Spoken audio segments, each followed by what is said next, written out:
Aunt Polly finds the closet ransacked and Tom covered in stolen jam, but the boy is already gone. With a single shout to distract her, he dodged the switch and scrambled over the high board fence. His life is a series of calculated deceptions. When he plays hooky to go swimming, he carefully re-sews his shirt collar to look undisturbed, only for his half-brother Sid to notice that while Aunt Polly used white thread, Tom used black. Aunt Polly isn't a tyrant. She is a guardian acting on a rigid internal philosophy. She believes her scriptural duty is to correct Tom's behavior, fearing that without the rod, she is failing to save his character. Their relationship is a study in asymmetrical warfare. Tom uses psychological evasion to slip through the rules, while Aunt Polly resorts to her only reliable blunt force tool, replacing his freedom with a sentence of hard labor. On a Saturday morning, when the rest of the village is at leisure, Aunt Polly sets the scale of the day's punishment. 30 yards of 9-foot-high board fence, all requiring the fresh coat of whitewash. To Aunt Polly, the system is finally foolproof. She has moved the conflict from a battle of wits to a battle of physical endurance, a trap that no amount of smooth-talking can paint his way out of. Tom surveys his worldly wealth, bits of toys, marbles, and a few scraps of trash. He realizes immediately that he lacks the capital to bribe any of his friends into doing the work for him. The pressure mounts when Ben Rogers arrives, pretending to be a river steamboat. Ben represents the very freedom Tom has lost, and he's come specifically to heap mockery on the boy stuck with a brush in his hand. At this moment, Tom is economically cornered. His current assets are worthless, and his punishment is public. To survive the morning, he has to do more than just work. He has to change what work means. Tom stops. He ignores the toys in his pocket, picks up his brush, and begins to paint with a sudden, quiet intensity. He leads with total indifference.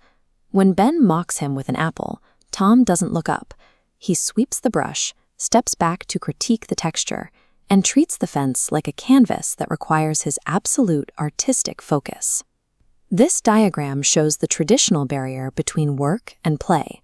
Most define work as obligated labor, but Tom asks, "What do you call work?" Next, he manufactures scarcity.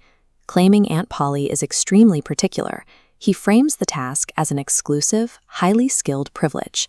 The shift is immediate.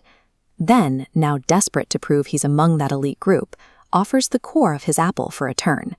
When Tom continues to feign reluctance, Ben surrenders the entire apple just to gain access to the bucket. Tom sits in the shade, watching the steamer work and sweat in the sun.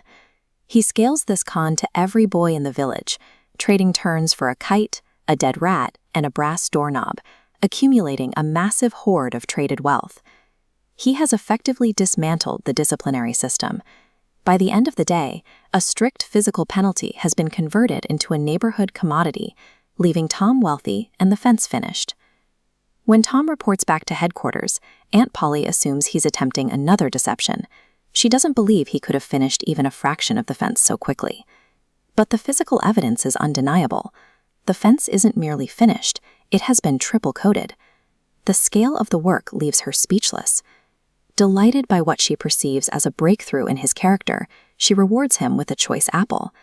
She remains entirely unaware that he has already extorted a far larger bounty from every boy in town for the privilege of doing his chores.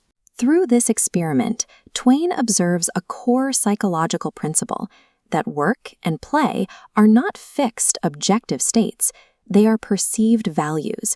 A thing is only a chore if you are forced to do it. It becomes a treasure the moment it is difficult to attain. This realization shifts the power dynamic between the boy and the adult world. Aunt Polly's traditional discipline relies on the misery of labor to correct him, but that leverage vanishes against a boy who can convince the entire neighborhood that his punishments are actually prizes.